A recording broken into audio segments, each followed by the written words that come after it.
20절에서 33절까지의 말씀을 천천히 함께 읽도록 하겠습니다.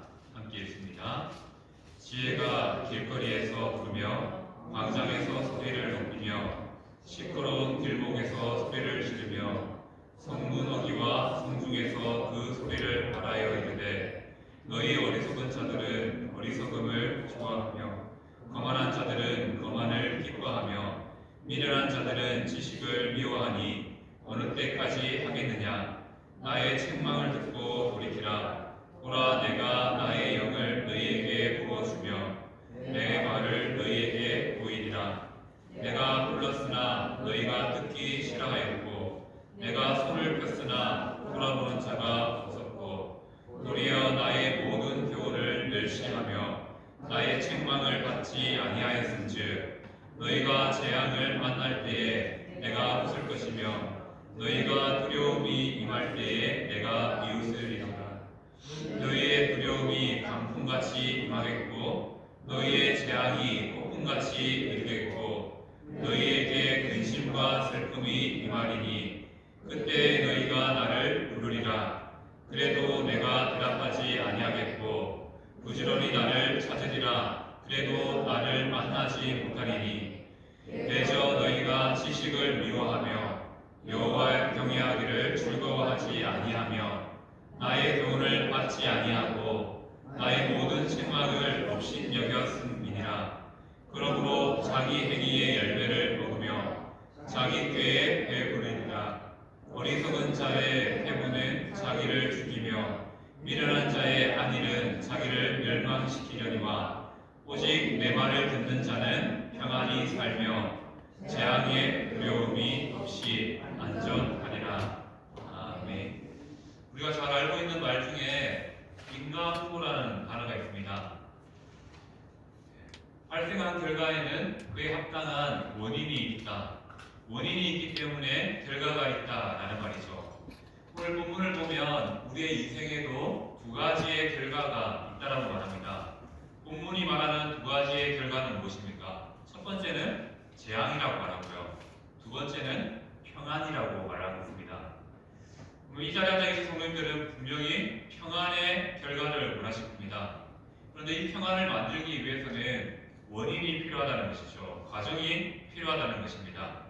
문제는 이 평안의 삶을 만들어야 되는데 이 과정에서 우리가 잘 안 된다는 것이죠.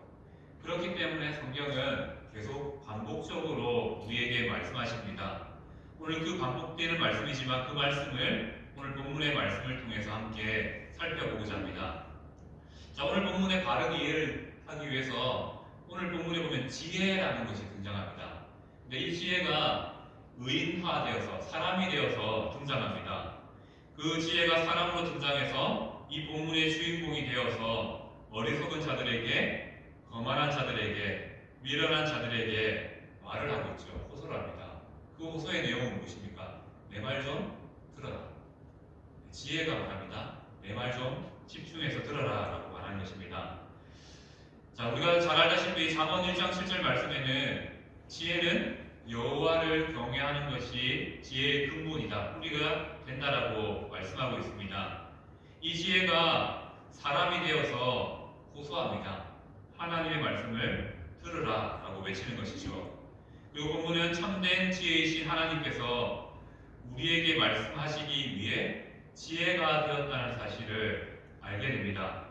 우리가 잘 알다시피 우리가 하나님의 말씀을 잘 깨닫지 못하니까 하나님께서, 말씀이신 하나님께서 성육신이죠. 인간의 몸을 입고 이 땅에 성육신 하신 것처럼 오늘 본문에서는 지혜가 사람의 모습을 입고 사람의 모습으로 나타나서 우리의 삶에 향하여 하나님의 마음, 하나님의 말씀을 전달하고 있습니다.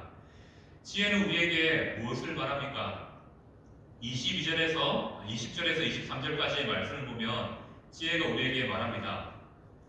우리가 어떤 사람이냐고 먼저 말하죠. 우리는 어리석음을 좋아하고 거만을 기뻐하며 여호와를 경외하는 지식을 미워하는 자다라고 말합니다.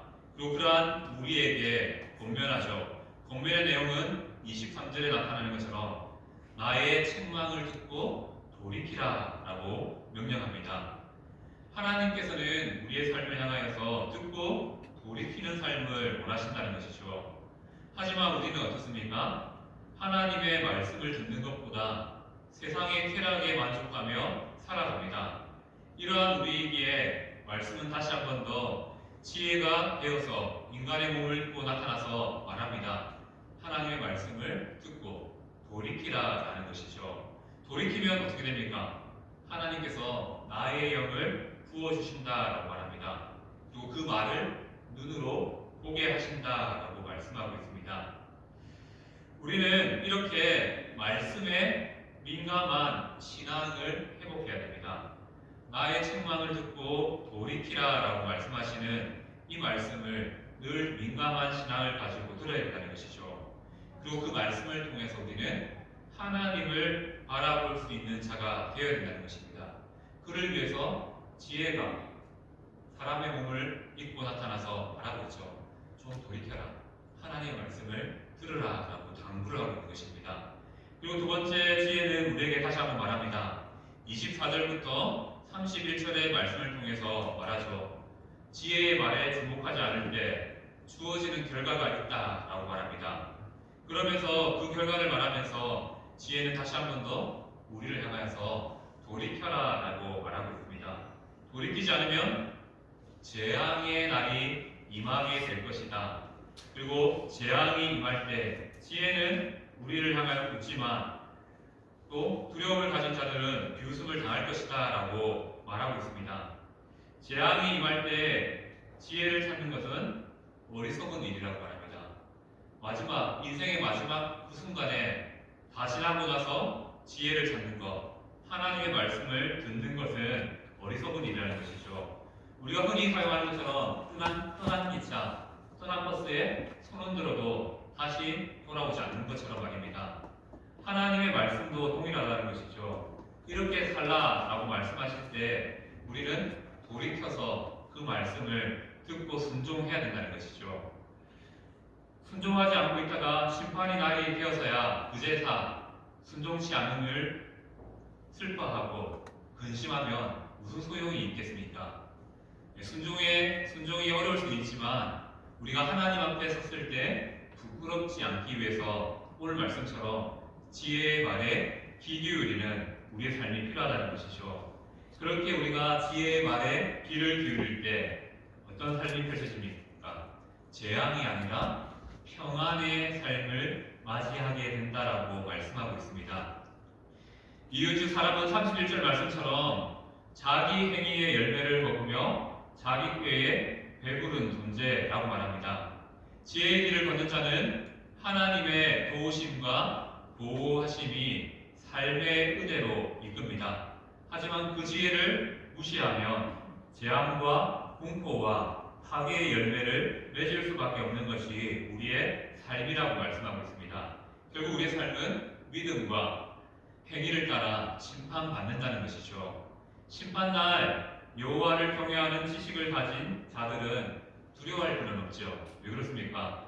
33절 말씀처럼 오직 내 말을 듣는 자는 평안히 살며 재앙의 두려움이 없이 안전하리라 라고 말씀하시고 약속하셨기 때문입니다. 오늘 본문은 사람이 되어 나타난 지혜가 말합니다. 그 말에는 힘이 있고요. 또 살아계신 하나님의 말씀이라 라고 말씀합니다. 그 말은 내 말을 듣고 돌이키라 라는 메시지를 담고 있습니다. 돌아서지 않는 것, 어떻게 보면 순종하지 않는 것이죠. 순종하지 않는 것은 당장 우리의 삶에 편안함이 있을 것이고 또 나름의 쾌락이 있을 줄 모릅니다. 하지만 결국 이 삶의 끝은 재앙, 심판이 주어진다는 것이죠. 하지만 듣고 돌아선 자는 어떻습니까? 하나님 안에서 재앙이 아니라 평안히 살며 안전할 수 있다라고 오늘 본문은 말씀하고 있습니다. 우리가 지혜의 말씀을 듣는 것, 그것이 아무것도 아닌 것 같다라고 생각될지 모르겠지만 말씀대로 살아가는 삶이 바로 우리 성도들이 평안할 수 있고 또 이 세상으로부터 보호받을 수 있는 근거가 된다는 것을 오늘 말씀은 우리에게 말씀하고 있습니다. 그래서 성도의 삶에는 하나님의 말씀을 가까이 하는 그러한 삶의 모습들이 필요하다는 것이죠. 그 삶을 바로 하나님은 말씀을 통해서 우리에게 계속 말씀하십니다. 이렇게 저렇게 말씀하심을 통해서 우리의 인생을 향하여 말씀하시는 것은 돌이켜서 하나님을 사랑하는 길로, 하나님이 원하시는 길로 걸어가라라고 말씀하는 것이죠. 이 말씀은 바로 우리에게 바른 길을 걷게 하고 평안히 살 수 있는 그런 삶을 제공한다는 것이죠.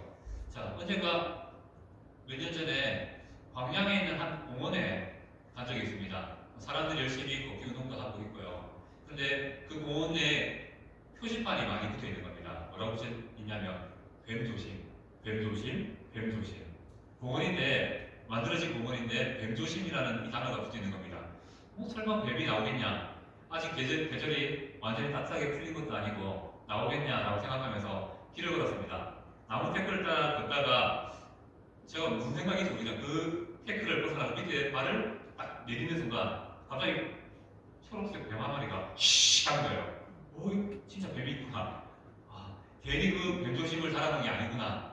그제서야 깨닫게 됐습니다. 혹여나 이 표지판이 있었는데 이 표지판을 무시하고 계속 길이 아닌 곳으로 갔다면 뱀에게 물렸을지도 모르겠다라는 생각을 해본 적이 있습니다. 이 말씀을 드리는 이유가 무엇이냐면요. 왜 성경 말씀은 우리에게 계속 말씀하실까요? 이제 알 만큼 아는데, 들을 만큼 들었는데 왜 같은 말씀을 반복하여 들려주실까요? 이와 같다라고 생각합니다.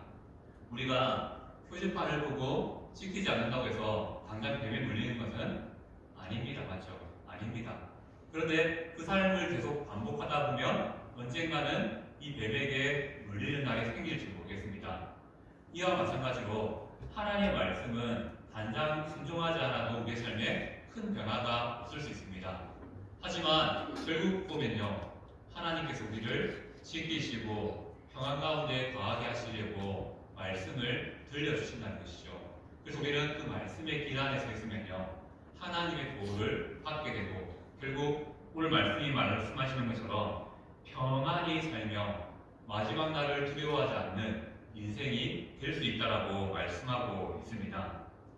바로 하나님의 말씀은 우리에게 이러한 기능을, 이러한 일들을 한다는 것이죠. 너무 잘 알고 너무 많이 들었고 너무 익숙한 거 압니다. 저도. 얼마나 많은 세월 동안 이 자리에 앉아서 설교를 듣고 말씀을 읽으셨습니까? 그럼에도 불구하고 다시 한 번 더 오늘 말씀은 지혜가 사람이 되어서 우리에게 말합니다. 하나님의 말씀이 바로 우리에게 다가와서 말하죠. 말 좀 듣고 사는 것이 됐다. 바로 하나님의 말씀을 들으라 라고 말씀합니다. 그리고 그 말씀 끝에 무엇입니까? 이 삶에 평안이 있고 이 삶에 하나님의 보호하심이 나타난다라고 말씀하고 있습니다. 자, 오늘 인과응보의 삶이라는 제목으로 말씀드렸습니다. 무엇입니까? 결국 우리가 말씀대로 살아가면 그 삶에 평안을 약속받지만 그 말씀대로 살지 못하는 삶에는 힘든 일이, 재앙의 날이 있을 수밖에 없다는 것을 말씀하고 있습니다. 그렇게 우리는 말씀의 사람이 되어야 되겠고요. 늘 말씀에 깨어 살아가는 삶이 필요하다는 것을 오늘 말씀을 통해서 다시 한 번 더 나누고 있습니다. 자, 이 말씀과 더불어 이제 이번 주 오늘부터 정교인 말씀 묵상 훈련을 한번 해보려고 합니다. 제가 작년도 했지만 또 다시 한번 반복하는 이유는 이겁니다. 제게는 소망이 있습니다. 어떤 소망이냐면 성도님들이 각자의 삶의 자리에서 스스로 잘 하시겠지만 말씀을 읽고 기도할 수 있는 개인 경건의 훈련이 갖춰지기를 소망하는 마음이 있습니다. 우리가 다시 오지 않아야 되고 다시 오지 않을 거라 믿지만 팬데믹, 코로나처럼 그런 시대가 왔을 때 우리가 개인의 집에서라도 하나님을 붙잡고 살 수 있는 그 힘은 어디에 있겠습니까? 바로 개인 경건 훈련에 있습니다. 말씀을 읽는 것만으로도 좋겠지만 이왕 읽는 것, 말씀을 좀 생각하면서 한번 읽어보자. 그리고 그런 훈련들을 통해서 내가 어떠한 상황, 어떠한 모습에 처했을 때도 그 상황을 통해서 하나님을 생각할 수 있는 그런 훈련을 해보자라는 취지로 이 한 구절 말씀 묵상문을 갖고자 합니다. 방법은 간단하게 설명하면 이겁니다. 한 구절 말씀을 읽을 것이기 때문에 먼저 기도해야 되겠죠. 자, 하나님의 말씀을 읽을 때는 항상 말씀을 깨닫는 지혜를 달라고 기도해야 됩니다. 그리고 나서 이 주어진 하루에 한 구절의 말씀을 한번 읽어보는 겁니다. 무엇입니까? 바로 내가 산을 향하여 눈을 들리니 이 말씀 오늘 주어지는 말씀이기도 하죠. 한번 같이 읽어볼까요? 시작. 내가 산을 향하여 눈을 들리라. 나의 도움이 어디서 올까? 나의 도움은 천지를 지으신 여호와에게서로다. 아멘. 이 말씀을 한 두세 번, 네다섯 번 이렇게 한번 반복적으로 읽는 겁니다. 그리고 나서 어떻게 생각하냐면요. 자, 이 말씀 속에 한 구절의 말씀이지만 이 한 구절의 말씀 속에 나타난 하나님은 어떤 분인가를 한번 생각해보고 기록해보는 겁니다. 예를 들면 이렇게 기록할 수 있겠죠. 자, 천지를 지으신이라는 단에서 하나님은 이 세상을 만드신 분입니다 라고 적을 수 있고요. 또 도움이라는 이 단어를 통해서 하나님은 나를 도우시는 분이십니다 라고 적을 수 있습니다. 그리고 또 나의 도움이 어디서 올까라는 이 문구를 통해서 바로 우리가 삶을 살아가는 힘이 하나님으로부터 온다. 그래서 힘의 근원, 삶의 근원이 되시는 하나님이라고 우리가 이렇게 기록할 수 있습니다. 그리고 이 말씀을 통해서 우리는 어떻게 살 것인가 라고 했을 때, 자, 우리가 도움이 하나님이기 때문에 내가 가진 걱정의 문제를 하나님께 맡겨야 되겠다. 이렇게 적을 수 있고요. 또 걱정보다는 이 문제를 가지고 나의 도움 되신 하나님께 기도하자라고 내 삶에 적용할 수 있습니다. 더 나아가서 하나님을 바라보자라는 마음 가운데 오늘은 말씀을 좀 읽어야 되겠다. 그렇게 구체적으로 적용함을 통하여서 바로 말씀만 나의 도움이 어디서 올까? 나의 도움은 천지를 지으신 여호와에게서라라고 말하는 게 아니라 정말로 말씀을 읽음을 통해서 나의 도움이 하나님으로부터 온다는 것을 체험할 수 있는 그런 삶이 되도록 한번 삶에 어떻게 살지를 한번 적어보는 겁니다. 그리고 짧은 시간이지만 오늘 주신 감사의 제목, 예를 들면 오늘 주일이니까 예배를 통해서 하나님을 바라보게 하심을 감사합니다 라고 적을 수 있고요. 또는 내가 다시 한 번 더 감사합니다 라는 것, 또 말씀을 떠나서라도 내 삶에 주어진 감사의 제목을 가지고 한번 하나님을 하여 감사를 적는 겁니다. 감사를 기록하라는 이유는요, 말씀을 읽고 하나님을 찬양하자, 하나님을 높여드리자는 차원에서 감사의 제목들을 한번 적어보는 겁니다. 그리고 또 네 번째, 말씀을 읽었으니까 이제 이렇게 살기를 생각해 보았으니까 어떻게 해요? 기도 제목을 하나 적는 겁니다. 어떤 기도 제목을 적을 수 있겠습니까? 오늘 말씀처럼 나의 도움이 하나님이기 때문에 하나님만 의지하는 하루가 되게 도와주세요 라고 적을 수도 있고요. 또 주어진 내용들 따라서 말씀을 따라 나의 기도 제목을, 하루의 기도 제목을 기록할 수 있습니다. 이렇게 기록한 이후에 어떻게 되겠습니까? 말씀을 읽고 이제 기도 제목까지 적었으니까 이걸 다 내면서 하나님, 오늘도 하나님만 의지하며 살아가는 복된 하루가 될 수 있도록 도와주세요 라고 간단히 기도하고 그 말씀을 좀 되뇌면서 사는 겁니다. 그러다가 하루에 이제 풀고 다니는 거죠. 풀고 다니는 하루다가 잠시 짬이 났을 때 한 번 더 말씀을 보는 겁니다. 그리고 또 자기 전에 또 한 번 더 말씀을 보는 겁니다. 이렇게 말씀을 반복적으로 읽고 봄을 통해서 이 말씀을 통해서 주시는 하나님의 힘을 체험하기를 소망합니다. 그래서 이것이 우리의 삶의 경건의 훈련이 되었으면 좋겠습니다. 그리고 더 나아가서 우리가 새벽기도 못 나오고 또 여러 가지 상황에 교회에 잠시 못 나올 수 있는 상황들이 있겠지만 내 삶의 자리에서 좀 하나님을 가까이 하는 훈련을 한다라는 차원으로 또 하고 계신 분들이 계시겠지만 그분들은 내가 5분 더 이번 2주간은 5분 더 하나님을 사랑하겠다라는 다짐으로 이 일들에 조금 노력해 주시면 좋겠고 함께 해주셨으면 좋겠습니다. 그리고 이것은 제가 제 유익을 위해서 하는 것이 아니라 성도님들이 그렇게